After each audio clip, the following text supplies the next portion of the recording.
अभी अपन atomic structure पढ़ रहे हैं, तो केमिस्ट्री का क्लास शुरू करते हैं। और लास्ट क्लास में एटॉमिक स्ट्रक्चर में जो पढ़ा, एक बार मैं उसे वापस आपको रिवाइज करा देता हूँ। देखो क्या क्या पढ़ा था हमने। हमने लास्ट क्लास में Planck black body radiation experiment के बारे में मैंने बात की। तो मैंने आपको बताया कि जो Planck's black body radiation experiment है, इसमें एक कोई ब्लैक बॉडी लेते हैं, जैसे आयरन का ब्लॉक लिया, उसे हम एनर्जी देते हैं, लाइट देते हैं, तो ये ब्लैक जो है वो सारा का सारा एब्जॉर्ब कर लेता है। जब इसका टेम्परेचर राइज किया जाता है, जब इसका टेम्परेचर बढ़ाते हैं, जैसे आपने देखा होगा कोई लोहे का टुकड़ा काला काले रंग का है, अगर उसको गर्म करते हैं तो पहले वो बहुत ज़्यादा रेड होता है, फिर ऑरेंज होता है, फिर येलो होता है, फिर ग्रीन। तो इस तरह से प्लांट ने क्या पाया कि कोई ब्लैक बॉडी अगर लिया जाए और उसका टेम्परेचर राइज किया जाए, है ना, टेम्परेचर को बहुत बढ़ाया जाए, तो वहाँ पे इस तरह का red, orange, yellow, green, blue, indigo, violet, ये एक जो विबिग्योर होता है, जिससे जो आपका सफ़ेद प्रकाश है, वाइट लाइट, वो 7 रंगों से मिलके बना होता है। तो प्लांक ने ये एक्सपेरिमेंट जब किया तो उसने ये सेम ऑब्जर्वेशन पाया कि जो टेम्परेचर जब किसी ब्लैक बॉडी का बढ़ाते हैं तो ये सारे के सारे कलर्स हमें वापस विजिबल होते हैं इस पैटर्न में। पहले तो रेड आता है, फिर ऑरेंज आता है, फिर येलो, फिर ग्रीन, इस तरह से। तो इस एक्सपेरिमेंट का जब उसने ग्राफ बनाया कि इधर तो जो लाइट निकल रही है उसकी वेवलेंथ क्या होती है, एक वेव जब पूरा एक ऑसिलेशन कर लेता है तो उसकी लेंथ जो होती है वेवलेंथ होती है। तो यहाँ पे जो वेवलेंथ थी लाइट की, जैसे मैंने वेवलेंथ के बारे में पहले के जो इस एटॉमिक स्ट्रक्चर के जो लेक्चर्स हैं उसमें मैंने आपको बताया था कि जैसे एक ये वेव है ना, इस वेव की जो पूरी लेंथ होती है, एक ऑसिलेशन की जो लेंथ होती है उसको वेवलेंथ कहते हैं। एक ऑसिलेशन को पूरा करने में जो समय लगता है उसको टाइम पीरियड कहते हैं। और नंबर ऑफ़ फ्रिक्वेंसीज कैसे आता है, टाइम पीरियड का जो उल्टा होता है वो नंबर ऑफ़ फ्रिक्वेंसीज होता है। और फ्रिक्वेंसी क्या है, एक तरह से the number of oscillation of wave in 1 second. तो ये वेव का फ्रिक्वेंसी होता है, फ्रिक्वेंसी ऑफ ऑसिलेशन होता है। फिर मैंने बताया वेलोसिटी ऑफ वेव, तो वेलोसिटी ऑफ वेव क्या होता है, v is equal to lambda upon T हो जाता है। तो लेमडा एफ एक वेलोसिटी का फॉर्मूला हो जाता है। और वेलोसिटी जो होती है वो स्पीड ऑफ लाइट के बराबर होती है हमारी इलेक्ट्रोमैग्नेटिक वेव्स के लिए। फिर मैंने एक वेव नंबर के बारे में बताया, जो लेमडा का उल्टा होता है वो वेव नंबर कहलाता है। तो आपको तो ये ध्यान में रखना है एक बात तो बहुत महत्वपूर्ण, कि कोई भी जो वेव होती है उस वेव का एक पूरा जो ऑसिलेशन है, उस पूरे ऑसिलेशन की जो लेंथ है एल लेमडा, वो होती है वेव लेंथ। और इस पूरे ऑसिलेशन को पूरा करने में लगा समय टाइम पीरियड होता है। और 1 सेकेंड में जो नंबर ऑफ ऑसिलेशंस होते हैं वो फ्रिक्वेंसी होती है। तो frequency F is equal to हो जाएगा 1 अपॉन में टी। और v is equal to lambda F, और v यहाँ पे c के इक्वल है, जो कि 3 × 10⁸ मीटर पर सेकेंड होता है। तो यहाँ पे ये मैंने वेव की प्रॉपर्टी बताई थी। और फिर आगे बढ़ते हैं। और यहाँ पे मैंने बताया था कि भाई जो प्लांक है उसने एक्सपेरिमेंट जब किया तो उस एक्सपेरिमेंट में इंटेंसिटी और वेवलेंथ के बीच में ग्राफ खींचा, तो ये ग्राफ नहीं मिल के ये ग्राफ मिला था। तो उससे उसने प्रूव किया कि जो एनर्जी होती है वो पार्टिकल नेचर होता है उसका, इसका कंटिन्यूस नेचर नहीं होता है, ये पार्टिकल डिस्क्रीट नेचर होता है। और उस छोटे से एनर्जी के पार्टिकल को, इस दुनिया में एनर्जी बहुत सारी है, मौजूद है। तो प्लांक ने बोला कि जो एनर्जी होती है उस एनर्जी का जो सबसे छोटे से छोटा पार्ट होता है उसे उसने बोला quanta. The smallest part of energy is called quanta, ये प्लांक ने कहा।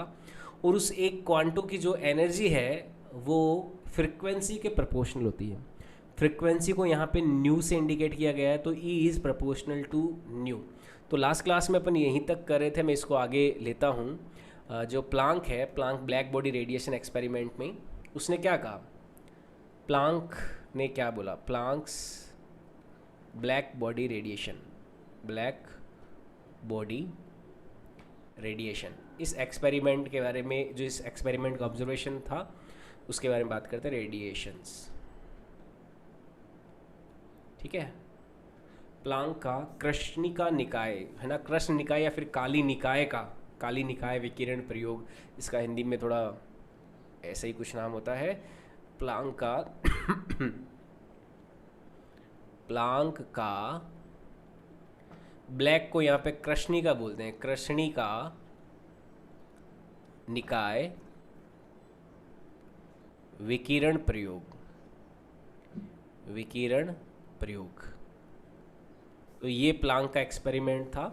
प्लांक ने ये बोला कि जो एनर्जी होती है ना, जैसे ये एनर्जी की बात करें, जैसे ये एनर्जी है, मान लो एनर्जी वैसे दिखाई तो नहीं देती है, एनर्जी को महसूस किया जा सकता है ना। जैसे आपको कोई धक्का दे तो उसने एनर्जी आपको ट्रांसफ़र किया, तो एनर्जी को महसूस कर सकते हैं, वैसे देख नहीं सकते। ये मान लो कोई एनर्जी है इस तरह से, ठीक है, तो इसको महसूस कर सकते हैं, अपन देख नहीं सकते।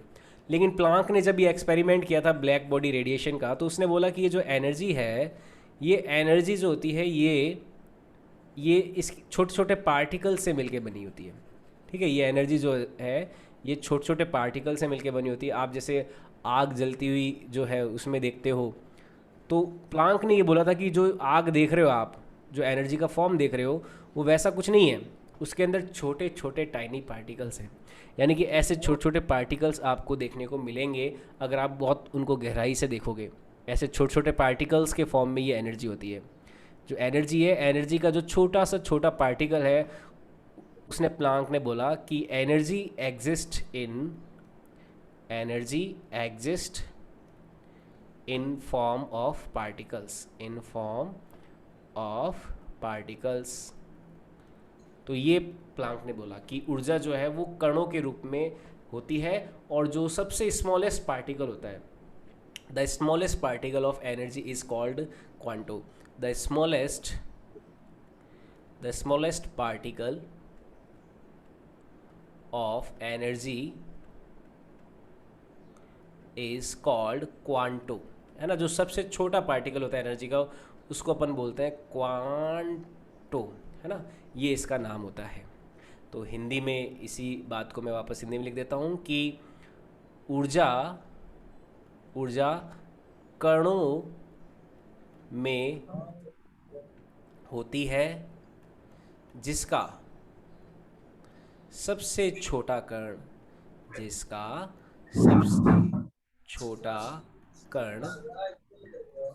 क्वांटो कहलाता है। सबसे छोटे कण को क्या बोलते हैं? क्वांटो बोलते हैं। ओके, सबसे जो छोटे से छोटा ये कण होगा, जैसे एनर्जी होती है ना, जैसे आग लगी हुई आपको दिखाई देती है, तो जो एनर्जी का सबसे छोटे से छोटा जो पार्टिकल है उसको क्वांटो बोलते हैं, ऐसा प्लांक ने बोला। अब देखो, एनर्जी का एक फॉर्म और होता है लाइट। एनर्जी का एक फॉर्म और क्या होता है? लाइट होता है ना। अगर मैं लाइट की बात करूं तो प्लांक ने बोला कि अगर आप लाइट के केस में बात करें, ठीक है, जैसे ये एनर्जी के लिए तो क्वांटो कहलाता है, और यही क्वांटो जब लाइट की बात करें, मान लो ये कोई लाइट है, ये क्या है? लाइट है। तो इस लाइट का सबसे छोटे से छोटा जो पार्टिकल होगा, मान लो मैं ये लाइट लेता हूँ यहाँ पे, this is suppose light, this is suppose light.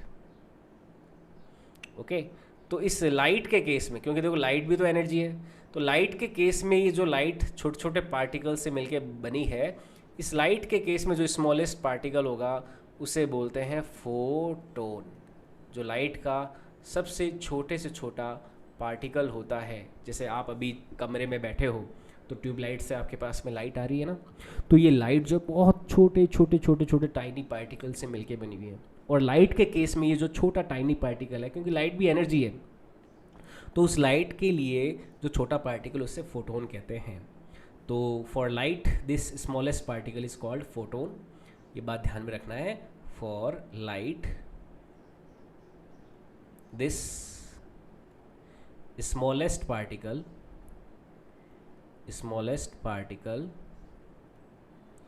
Is called photon. तो लाइट के लिए छोटे से छोटा जो पार्टिकल होता है उसको अपन फोटोन कहते हैं। प्रकाश के लिए छोटा कण फोटोन कहलाता है। प्रकाश के लिए यह छोटा कण फोटोन कहलाता है।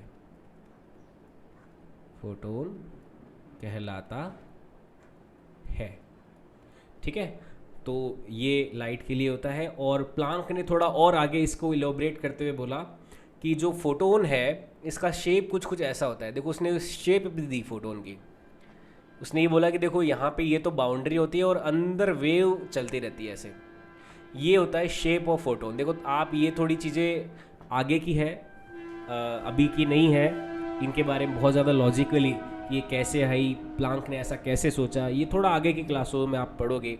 लेकिन जो अपन बेसिक बेसिक छोटी छोटी बातें जो हैं अपन वो यहाँ पे पढ़ेंगे। तो ये शेप ऑफ फोटोन प्लांक ने दिया, ठीक है। अभी तक एटॉमिक स्ट्रक्चर के भी 11 लेक्चर हो चुके हैं। उन 11 लेक्चर के रिकॉर्डेड जो वीडियोस हैं वो मैंने यूट्यूब पे डाल रखे हैं।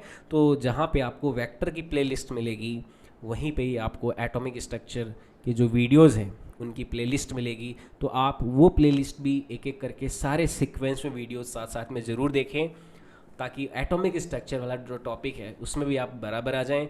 और जो लाइव क्लास जो रेगुलर मैं अभी जैसे 1 to 1 आप क्लास में जुड़े हुए हो वो आपको पूरी तरह से क्लियर हो, पूरी तरह से समझ में आ जाए, ठीक है। तो फोटोन की शेप कुछ इस तरह से दी थी प्लांक ने। और प्लांक ने एक और यहाँ पे फॉर्मूला दिया था, energy of one photon, energy of one photon. उसने एक्सपेरिमेंट्स किए और एक फोटोन की उसने एनर्जी दी, एक फोटोन की ऊर्जा, एक फोटोन की ऊर्जा। तो एक फोटोन की एनर्जी के लिए उसने क्या बोला कि ये जो एनर्जी होती है फोटोन की ये प्रोपोर्शनल होता है उसकी फ्रिक्वेंसी के। जो फोटोन की फ्रिक्वेंसी होती है यहाँ पे जो न्यू है, न्यू होता है frequency of photon, frequency of photon, photon की आवर्ती, ठीक है। अभी समझाते हैं ये फोटोन की फ्रिक्वेंसी से क्या मतलब है। फ्रिक्वेंसी ऑफ फोटोन, फोटोन की आवर्ती, फोटोन की आवर्ती, ठीक है। तो ये एनर्जीज होती है एक फोटोन की फ्रिक्वेंसी पे डिपेंड करती है, फ्रिक्वेंसी यानी कि आवर्ती पे डिपेंड करती है। फ्रिक्वेंसी क्या होता है कि फोटोन किस एक सेकंड में कितनी बार वाइब्रेट होता है ना, फोटोन वाइब्रेट हो रहा होगा किसी फ्रिक्वेंसी से, तो एक सेकंड में कितनी बार वाइब्रेट होता है एक फोटोन, उसे बोलते हैं फोटोन की फ्रिक्वेंसी। तो जितनी ज़्यादा वाइब्रेट होगा जितनी ज़्यादा बार, उतना ही ज़्यादा उसकी फ्रिक्वेंसी होगी, सिंपल सी बात है ना। जैसे एक बच्चा होता है, उस बच्चे के पास एनर्जी अगर ज़्यादा है तो वो ज़्यादा फड़फड़ाएगा, और एनर्जी नहीं है तो कम फड़फड़ाएगा। फड़फड़ाने का मतलब समझते हो, कितना ज़्यादा एक्टिव है। तो फोटोन एक एक्टिव कब होगा ज़्यादा, जब उसकी एनर्जी ज़्यादा होगी, और फोटोन एक्टिव कम होगा तो उसकी एनर्जी कम होगी। तो एक कहने का मतलब क्या है कि जो एनर्जी है फोटोन की वो उसके फ्रिक्वेंसी क्या है, किस तरह से वो वाइब्रेट कर रहा है, एक सेकंड में कितनी बार वाइब्रेट कर रहा है, उसे हम फोटोन की एनर्जी बोलते हैं। तो यहाँ पे E इज़ प्रोपोर्शनल टू क्या हो जाएगा, न्यू हो जाएगा। इसको न्यू बोलते हैं, ये जो सिंबल है ना इसको न्यू बोला जाता है, ऐसे न्यू, जैसे KNEW होता है ना न्यू, तो इसको न्यू से प्रोनाउंस करते हैं। ऐसे ये ग्रीक लेटर्स होते हैं, न्यू हो गया, लैम्डा हो गया, है ना। तो E is proportional to nu, ये हमें एक चीज़ ध्यान में रखनी है। अब देखो आगे बढ़ते हैं। तो जो फोटोन होता है उसकी फ्रिक्वेंसी न्यू के प्रोपोर्शनल होता है। और फिजिक्स में, केमिस्ट्री में, पूरी साइंस में जब जब प्रोपोर्शनलिटी का साइन हटता है तब तब एक नए कांस्टेंट का जन्म होता है। तो प्रोपोर्शनलिटी का साइन हटा तो एक कांस्टेंट आया, E is equal to H nu. तो ये फॉर्मूला आ गया, इस फॉर्मूले से एक फोटोन की फ्रिक्वेंसी निकाली जा सकती है, सॉरी फ्रिक्वेंसी अगर दे रखी हो तो उसका एनर्जी निकाला जा सकता है, E is equal to H nu. यहाँ पे जो H होता है इसे कहते हैं Planck's black body, Planck's constant बोलते हैं H को, ठीक है। यहाँ पे जो H है इसे कहते हैं Planck's black body radiation constant, और जिसकी वैल्यू ये H, इसे बोलते हैं प्लांक्स कांस्टेंट, प्लांक्स कांस्टेंट। और इसकी जो वैल्यू होती है H की वैल्यू ये होती है 6.625 इंटू 10⁻⁻34 जूल इंटू सेकेंड। ये इसका यूनिट होता है, जूल इंटू सेकेंड। प्लांक्स जो कांस्टेंट है उसकी वैल्यू होती है 6.6, अपन 6.62 ही यूज़ करेंगे, 5 अगर हटा भी दें तो 6.62 इंटू 10⁻⁻, में 34 जूल इंटू सेकेंड। आप इस 5 को याद ना भी रखें तो कोई दिक्कत नहीं है, लेकिन आपको ये पूरी वैल्यू ध्यान में रखनी है। 6.62 इंटू 10⁻⁻, में 34 जूल इंटू सेकेंड। ये है energy which lie in A 1 photon. ठीक है। यहाँ तक किसी को कोई डाउट हो, कोई सवाल हो तो पूछ सकते हैं। I hope this clears your doubt. Clear है आपको? कोई डाउट नहीं है? ओके, आगे बढ़ते हैं। अब देखो, मैं ये जो फॉर्मूला है ना, इस फॉर्मूले से अपन क्वेश्चंस करते हैं। जैसे फॉर्मूला है E = h/ν, एक फोटोन की फ्रिक्वेंसी का फॉर्मूला। E = h/ν क्या है? एनर्जी ऑफ 1 फोटोन की फ्रिक्वेंसी का फॉर्मूला है। अगर न्यू दे रखा हो तो आप एनर्जी निकाल सकते हैं। जैसे क्वेश्चन है, for red light its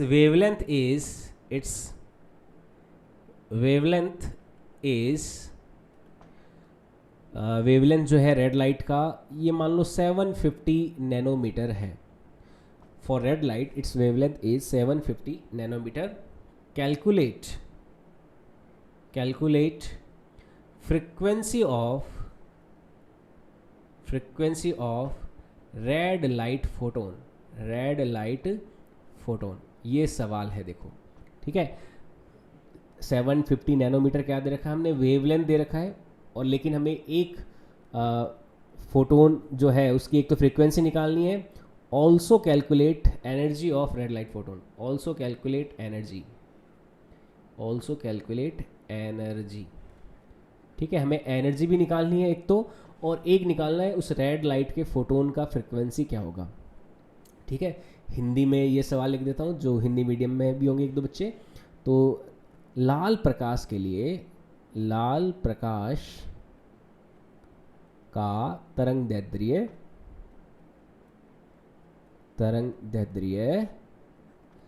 750 nanometre है, तो इसके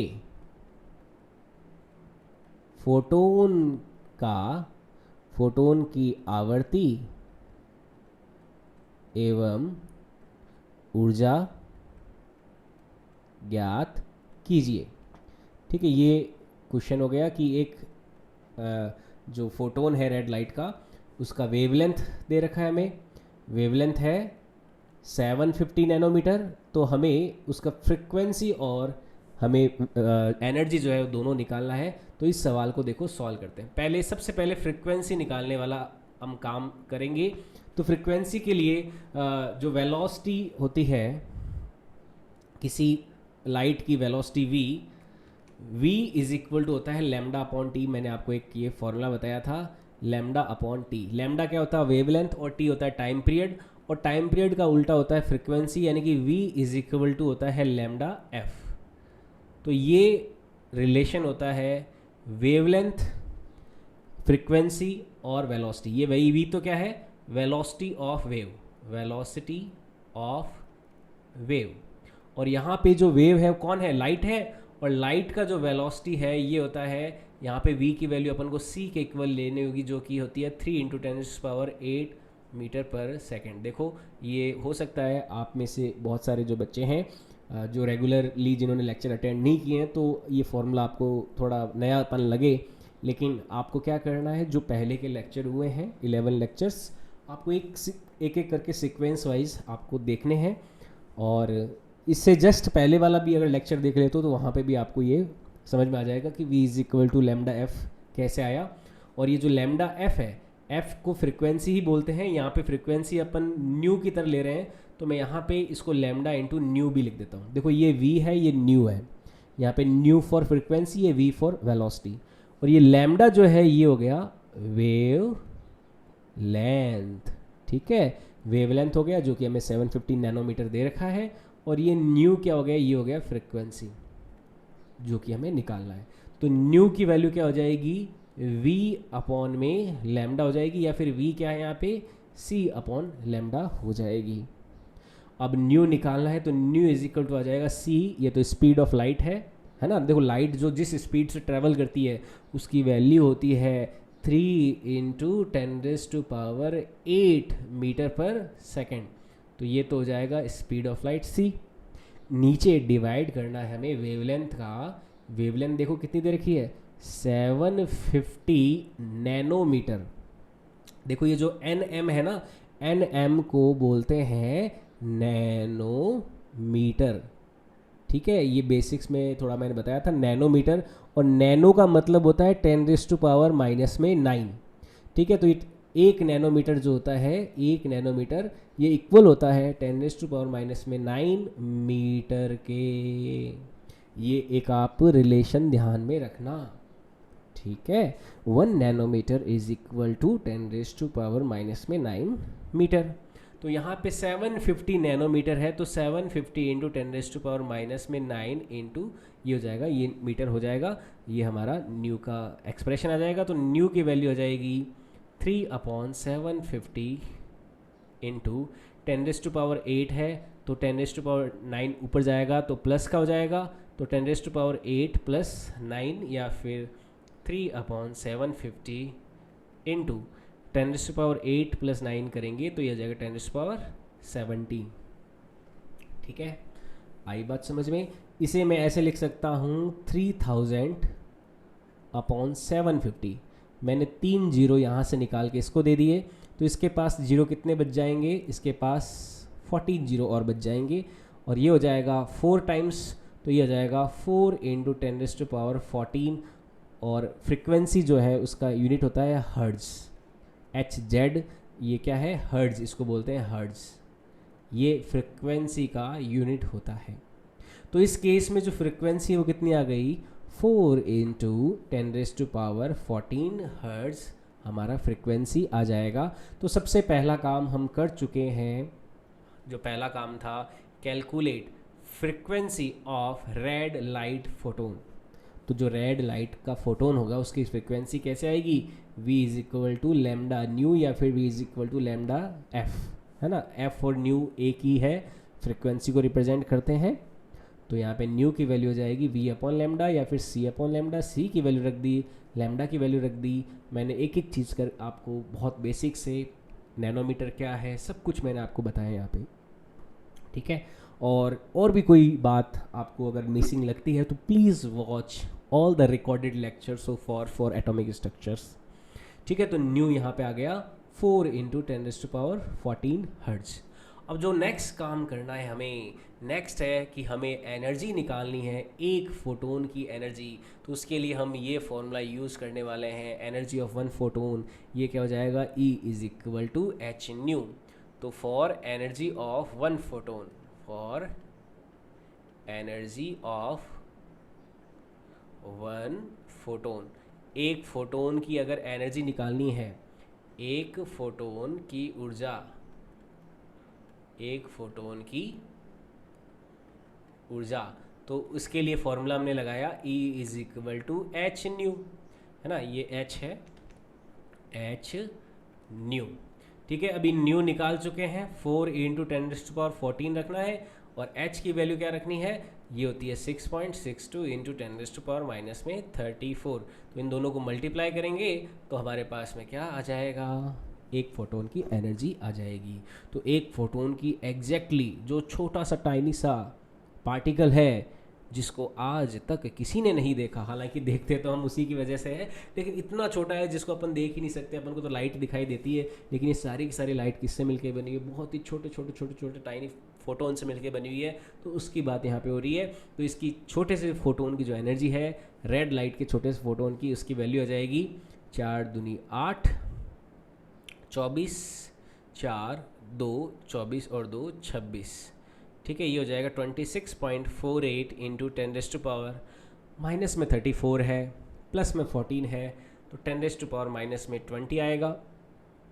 और इसको थोड़ा और इलोब्रेट करें तो ये हो जाएगा 2.648 इंटू, ये डेसिमल यहाँ से यहाँ पे लाया हूँ तो 10 की पावर यहाँ पे भेज दूंगा, तो ये हो जाएगा 10⁻, माइनस में 19। और एनर्जी है, एनर्जी का यूनिट होता है जूल। एनर्जी जो होती है उसका यूनिट क्या होता है, जूल। तो ये एक फोटोन की एनर्जी है ना। क्या है, इसको थोड़ा फील करना देखो, है ना। जैसे ये मैंने रेड लाइट ले ली कोई, ये आपके सामने मान लो रेड लाइट है। अब इस रेड लाइट का जो छोटे से छोटा टाइनी जो पार्टिकल है, उस एक रेड लाइट के छोटे से टाइनी पार्टिकल की, ये रेड लाइट आ रही है मान लो कहीं से आपके पास, ये रेड लाइट मैंने ली, तो इस रेड लाइट के छोटे से छोटे टाइनी पार्टिकल की जो एनर्जी है वो है एनर्जी ऑफ 1 फोटोन। ठीक है, ये छोटा से छोटा टाइनी पार्टिकल लिया, इसका ये जो छोटा सा पार्टिकल है, इसको मैं ऐसे विजुलाइज करा देता हूँ। देखो ऐसे ये छोटे छोटे पार्टिकल्स मिलके बना होगा ना रेड लाइट, तो उस एक पार्टिकल की जो एनर्जी है वो कितनी है यहाँ पे 2.648 इंटू 10⁻⁻⁻⁻ में 19 जूल। आई बात समझ में, है ना। किसी को कोई डाउट हो, कोई सवाल हो, कोई क्यूरियोसिटी हो तो पूछ सकते हो, क्योंकि ये बहुत ही बेसिक फंडामेंटल फॉर्मूले हैं हमारे एटॉमिक स्ट्रक्चर के, कि रेड लाइट का फोटोन, उसकी फ्रिक्वेंसी निकालना और फिर उसका एनर्जी निकालना, है ना। एक वही टाइनी सा फोटोन, उसकी एनर्जी अपन यहाँ से इस फॉर्मूले से निकाल सकते हैं। आई बात समझ में। किसी को कोई डाउट हो, कोई प्रश्न हो तो पूछ सकते हो। मैं आपकी जो बुक है एनसीईआरटी की बुक, उससे कुछ क्वेश्चन लेता हूँ। जैसे क्वेश्चन है कि जो वेवलेंथ है,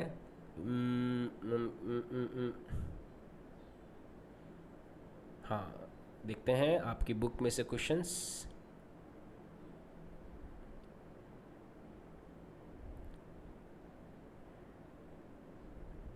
अच्छा देखो, क्वेश्चन लेते हैं कि ऐसे फोटोन्स, कोई 1000 फोटोन है मान लो, तो उनका कलेक्टिवली एनर्जी निकालना है। क्वेश्चन देखो क्या है, calculate calculate energy of 1000 photons of frequency 5 into 10⁻14 hertz. तो हमें क्या करना है, 1000 ऐसे फोटोन्स का जो एनर्जी है, टोटल एनर्जी निकालना है ना, जिनकी फ्रिक्वेंसी कितनी है 5 इंटू 10⁻14 हर्ट्ज है। तो 5 इंटू 10⁻14 हर्ट्ज आवर्ती वाले 1000 फोटोनों की कुल ऊर्जा ज्ञात करो। तो इतनी फ्रीक्वेंसी वाले 1000 फोटोनों की टोटल एनर्जी निकालनी है। तो ये देखिए सवाल कैसे किया जाएगा। एक बार अगर आपको थोड़ा समझ में आया, या फिर अगर आपको लगता है कि आप ट्राई कर सकते हो, तो आप खुद ट्राई कीजिए और मुझे बताइए कि आपका आंसर क्या आया। उसके बाद में मैं आपको इसका सॉल्यूशन कराता हूँ। आपको मैं 1 मिनट का टाइम देता हूँ, आप ट्राई कीजिए खुद और बताइए कि आपका आंसर क्या आ रहा है। और मैं तरीका बता देता हूँ। आपको एक फोटोन की एनर्जी निकालनी है और उसको 1000 से मल्टीप्लाई कर देना है। तो फटाफट करके बताइए क्या आंसर आया आपका इस केस में। 5 इंटू 10⁻14 हर्ट्ज के 1000 फोटोन की टोटल एनर्जी बताइए।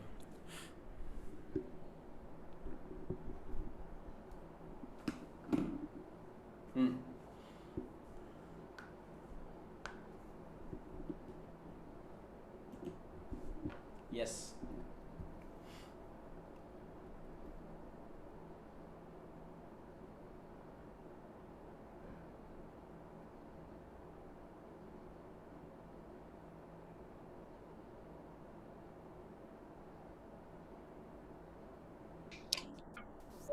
हाँ बताओ।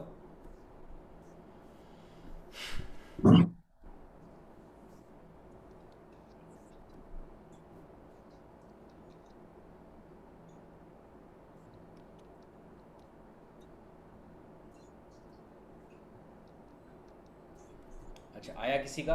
3.310 into 10⁻⁻19 जूल। 3.30, अच्छा 310 कितना? 3.310 into 10⁻⁻19 जूल। -19। ओके, चलो देखते हैं। हाँ चलो, सॉल्व करते हैं। देखो अपन को पहले तो एक फोटोन का एनर्जी निकालना होगा, एनर्जी ऑफ वन फोटोन, उसे देखते हैं। एक फोटोन का एनर्जी निकालते हैं, है ना, एक फोटोन की एनर्जी। तो ये तो क्या हो गया, E is equal to H nu, formula लगा दिया। H की वैल्यू 6.62 इंटू 10⁻⁻⁻, माइनस में 34 इंटू न्यू। न्यू का वैल्यू क्या हो जाएगा, दे रखा है क्वेश्चन में 5 इंटू 10⁻14। तो जब इसे हम सॉल्व करेंगे तो देखो यहाँ पे हमारी जो वैल्यू आएगी एक फोटोन के एनर्जी की, वो आ जाएगी 5 को यहाँ पे मल्टीप्लाई किया तो 0 30 और ये हो गया 1 3 3.10 इंटू 10⁻⁻, माइनस में 20, या फिर ये आ जाएगा 3.31 इंटू 10⁻⁻, माइनस में 19। तो ये तो क्या है, ये अब एक फोटोन की एनर्जी है ना। हाँ सर, अब ये थाउजेंड क्या एनर्जी आया थाउजेंड है। फोटोन की एनर्जी अब क्या करेंगे आगे, इंटू 1000 इंटू क्या करेंगे, करेंगे तो माइनस 1000 माइनस हो हाँ जाएगी, फिर एनर्जी माइनस 1000 16 का मल्टीप्लाई कर देंगे तो क्या आ जाएगा, 10⁻⁻, माइनस 16 जूल, माइनस में, 16 जूल। हाँ बिल्कुल माइनस में 16 आ जाएगा। बहुत बढ़िया, शाबाश। तो देखो अब हमें टोटल एनर्जी निकालनी है, टोटल एनर्जी ऑफ 1000 फोटोन्स। अब 1000 फोटोन्स हैं, उनकी एनर्जी निकालनी है ना, सारे के सारे मिले हुए, जैसे ऐसे ऐसे ऐसे हो गया तो 1000 ऐसे tiny tiny tiny tiny photons हैं, उन सबको मिला के टोटल उनकी अगर एनर्जी फाइंड आउट करनी है, ये ऐसे 1000 फोटोन्स बैठे हैं कहीं पे, उनका एनर्जी निकालना है अपन को। तो अपन क्या करेंगे, एक का एनर्जी इतना है तो 1000 का कितना हो जाएगा, ई टोटल हो जाएगा, ई टोटल इज इक्वल टू हो जाएगा 1000 इंटू 3.31 इंटू 10⁻⁻, माइनस में 19, मल्टीप्लाई कर देंगे तो ये 3 जीरो यहाँ पे गए तो ये आ जाएगा 3.31 इंटू 10⁻⁻, माइनस में 19 है तो ये हो जाएगा माइनस में 16 जूल। तो ये आंसर हो जाएगा। आई बात समझ में। तो इस तरह से हम 1000 फोटोन्स का एनर्जी निकाल सकते हैं, हम 10,000 फोटोन्स का भी निकाल सकते हैं, बस 10,000 का मल्टीप्लाई करना पड़ता, हम 20,000 फोटोन्स का भी एनर्जी निकाल सकते हैं। तो इस तरह से आप इस तरह के जो क्वेश्चंस होते हैं ये अपन सॉल्व कर सकते हैं। मैं एक बार वापस इसको रिवाइज करवा देता हूँ कि प्लांक ब्लैक बॉडी रेडिएशन में क्या प्लांक ने बताया। प्लांक ने बताया सबसे पहली बात, जो प्लांक ब्लैक बॉडी रेडिएशन का जो थ्योरी था, उसने बताया कि इस दुनिया में जो भी एनर्जी है वो छोटे छोटे टाइनी पार्टिकल्स में एग्जिस्ट करती है, जिसे हम क्वांटो कहते हैं। और उस क्वांटो को अगर लाइट हो हमारी, तो लाइट के केस में उस क्वांटो को क्या बोला जाता है, फोटोन बोला जाता है, उस स्मॉलेस्ट छोटे से पार्टिकल को। फिर प्लांक ने बोला कि ये जो फोटोन है उसकी शेप को हम इस तरह से डिनोट कर सकते हैं, ये तो इसकी बाउंड्री हो गई और ये इसका वेव फॉर्म हो गया, इसको तरंग रूप भी बोलते हैं। ये जो है ये तो क्या हो गया, वेव फॉर्म हो गया। ये तो देखो बताता है वेव फॉर्म को, तरंग रूप को, ये तो है तरंग रूप। और ये जो है ये होता है पार्टिकल फॉर्म, है ना। ऐसा बोला गया था कि जो फोटोन है वो वेव और पार्टिकल दोनों नेचर का होता है, अपन आगे पढ़ेंगे डुअल नेचर के बारे में। और इसे बोला गया था पार्टिकल नेचर, पार्टिकल फॉर्म, है ना। ये है कणीय रूप, कणीय रूप, ठीक है। तो ये वेव फॉर्म और पार्टिकल फॉर्म दोनों के फॉर्म में होता है। और इसकी जो एनर्जी है वो न्यू क्या है, फ्रीक्वेंसी के प्रोपोर्शनल होती है, प्रोपोर्शनल का साइन हटा, एच न्यू आ गया। एच को बोलते हैं प्लांक्स कांस्टेंट और इसकी वैल्यू होती है 6.62 इंटू 10⁻⁻, माइनस में 34 जूल इंटू सेकेंड। और न्यू को कहते हैं फ्रीक्वेंसी ऑफ फोटोन, और इसे न्यू से न्यू से बोला जाता है। फिर मैंने आपको क्वेश्चन कराया कि रेड लाइट की वेवलेंथ जो है वो 750 नैनोमीटर है। तो पहले तो इसकी फ्रीक्वेंसी और फिर इसका एनर्जी निकालो। तो फ्रीक्वेंसी निकालने के लिए v is equal to lambda nu वाला फॉर्मूला हमने काम में लिया। और v जो होता है स्पीड ऑफ लाइट होता है यहाँ पे, फोटोन क्योंकि लाइट की स्पीड से ही चलेगा ना। यहाँ पे ये जो फोटोन है इसकी स्पीड क्या होता है, जो स्पीड ऑफ लाइट होता है उसी से तो चलेगा ये, है ना, और इसकी वैल्यू क्या होती है 3 × 10⁻⁸ मीटर पर सेकेंड। फिर मैंने फ्रिक्वेंसी के लिए कैलकुलेशंस की, फिर E is equal to H nu, H की वैल्यू रखी, न्यू का वैल्यू रखा, तो इस रेड लाइट का छोटा सा जो टाइनी फोटोन की एनर्जी है उसकी वैल्यू हमारे पास में आ गई। ठीक है, और फिर मैंने एक ये सवाल लिया। तो इस तरह से आज हमने फोटोन्स के बारे में जाना। तो आज की क्लास में अपन इतना ही रखते हैं, यहाँ से आगे अपन नेक्स्ट क्लास में लेंगे, और आज के लिए इतना ही। किसी को कोई डाउट हो तो पूछ सकते हो। Any buddy have any doubt you can ask me. ठीक है, क्लियर है। और आपका कल से जो क्लास का टाइमिंग है